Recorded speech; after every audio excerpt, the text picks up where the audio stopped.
He doesn't try and restrict anybody from doing devotional service. It's not like that.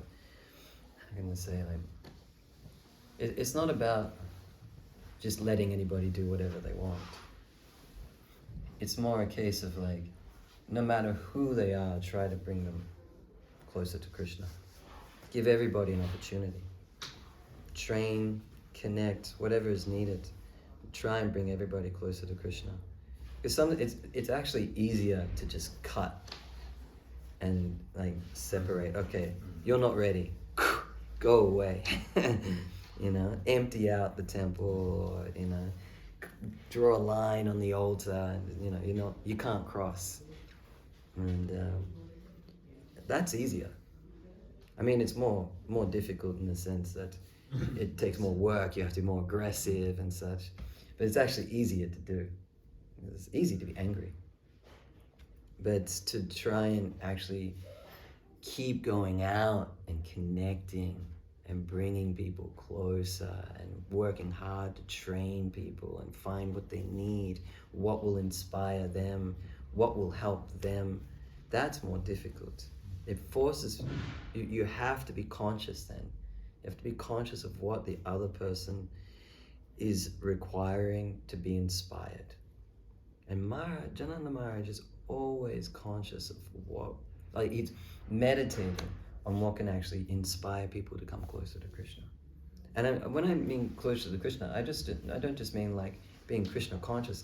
I mean like doing things like devotional service, you know, what will bring them into the Harinam, what will bring them into the temple, what will bring them to the altar. Giving people a chance. For me, it's easy to cut. This is why I'm bringing this up. It's very easy for me to just be like, no. I'm an aggressive person. I've got bad samskaras. And Jananand Maharaj says I'm very Scottish. You can tell by the white skin and the no hair and the red face. I'm very Scottish. And it's funny, actually, just a little detail, because, you know, in Sanskrit we have pita, you know, the fire. And in Scotland they have peat. Peat is used for the fire to make scotch, the drink. And so I always tell Maharaj, I've got a lot of peat. I've got a lot of fire, but I've got a lot of peat as well, this kind of like Scottish fire. So anyway, I just feel now that, you know, when we were here in 2018, the mood was a little bit more like cut. Because maybe it was necessary at the time. There was a lot of trouble, there was a lot of challenges. And now I'm noticing that the mood is more inclusive, you know, and that's also important. That the mood does need to change, and I'm really happy to see this inclusive mood. I think it's ready.